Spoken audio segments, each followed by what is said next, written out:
السلام عليكم ورحمة الله تعالى وبركاته. مرحبا بكم البنات، إن شاء الله تكونوا كامل بصحة جيدة يا رب العالمين. اللهم صل وسلم على سيدنا محمد عليه أفضل الصلاة والسلام.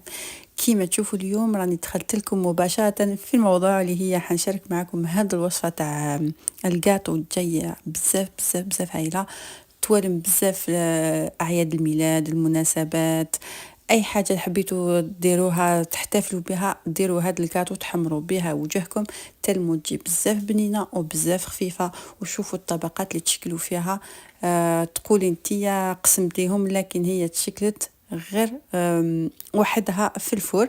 نوري لكم كامل الاسرار تاعها باش تنجحوا فيها والمكونات اللي لازم نستعملوها في هذه الوصفه.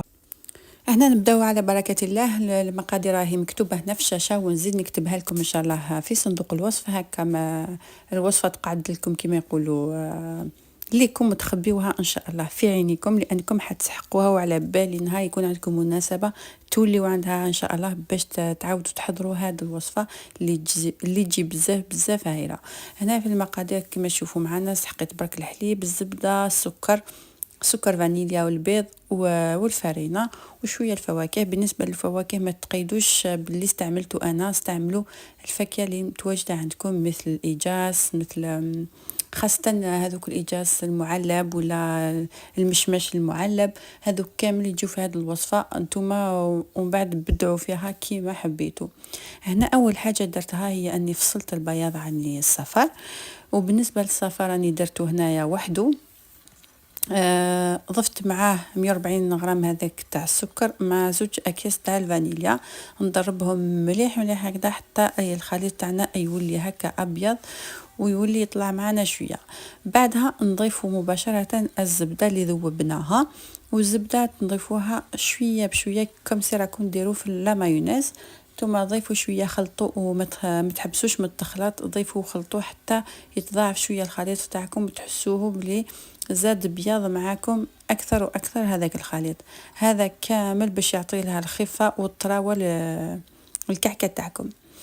هنا بعدها مباشره حنزيدوا هذيك 550 مليلتر تاع الحليب، وبالنسبه للحليب يكون انا كنت سخنته وخليته هنا يدفى معايا غير بالعقل. هنا مازال الحليب تاعي دافي، انا ضفته على خطره مباشره. وبالنسبه للفرينه غربلتها، ضروري بزاف تغربلوا الفرينه تاعكم. انا غربلت 155 غرام من الفرينه ونضيفوها هكا غير بسباتولا هكذا، وبعدها نحركوها بالفوي هكذا باش ما يقعدوناش هذوك الحبيبات من الداخل وتجي كل الخليط املس ومتجانس. هنا بعد ما خلطت كلش دوك نحيه باش ندي نخلط هذاك البياض ونطلعوا البياض تاعنا. بالنسبه للبياض كي تروحوا ديروا له قرصه ملح كيما درت انايا هنا معاكم، وهذوك الخلاط تاعكم اغسلوه مليح ونشفوه تماما من الماء ونشفوه كل حاجه تقدر تكون فيه، سينو البياض تاعكم ما يطلع لكمش.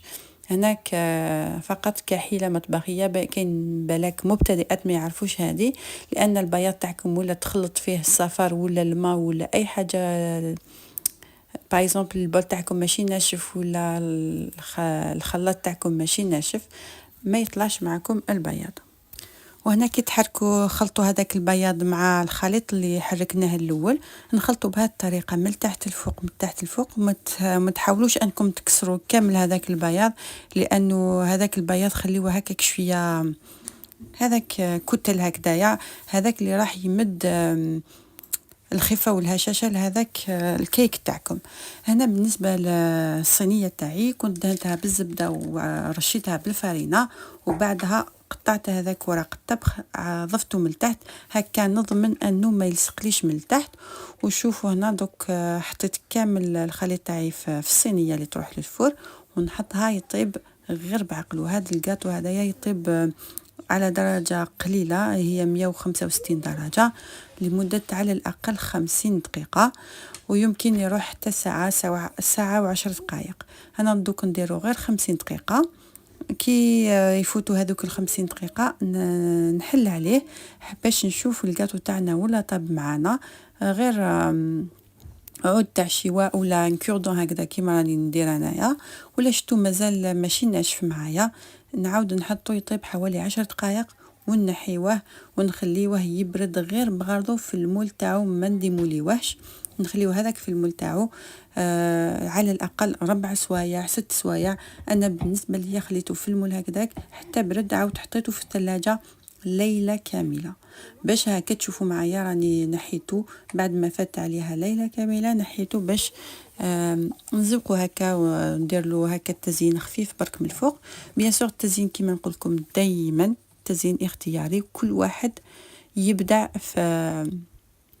في الكوزينه تاعو. كيما نقول انا موالفه نزين هذا الكاطو هكذايا، واصلا الوصفه شاركتها ديجا معكم في القناه، بصح قلت معليش نعاود نشارك معكم الوصفه هكا اللي نساوها يتفكروها، واللي حابين يديروا هكا كاش عرضه كاش سهره، خاصه في رمضان يجي خفيف بزاف هذا الكاطو، يوالم بزاف السهرات الرمضانيه، وهو مختلف بزاف على الفلون اللي موالفين ناكلو في رمضان، ولا لا باتيسري تكون ثقيله، ولا هذا اصلا شفتو ما درتلوش بزاف السكر، نقصت له كميه كبيره تاع السكر.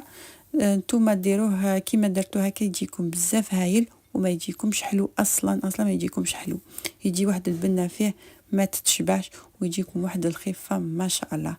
وكي تشوفوه ديجا هكذايا يبان بريزونطابل، يبان يحمر الوجه. ان شاء الله نتوما تاني تسيوه بيان سور، ولا جربتوه ما تنساوش تجيو في الكومونتير تقولوا لي كيفاش جاكم هذا الكاتو تاعنا.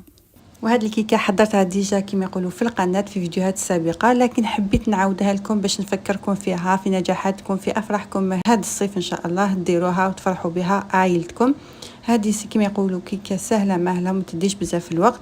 المهم كما قلت لكم هي تتاكل بارده باش تجيكم احسن واحسن. خليوها ولا قدرتوا ليله كامله في الثلاجه قبل ما تستهلكوها، لكن ولا خليتوها 4 سوايع تكفي وتوفي تاني.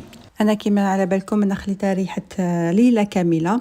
دوك جينا قسمنا هذيك الكيكه، شوفوا الطبقات اللي تشكلوا لي 3 طبقات تشكلوا بهذيك الكيكه، طبقه اللي تجي من تحت تكون كي شغل فلون من تحت، ومن بعد يجي هذيك الطبقه الاخرى وين هذوك كامل الفواكه حبسوا لي في الطبقه الثانيه تشكلوا لي كي شغل كلافوتي، ومن بعد من الفوق كامل جات هذيك الطبقه الهشه مثل السحابه من كثره ما هي خفيفه.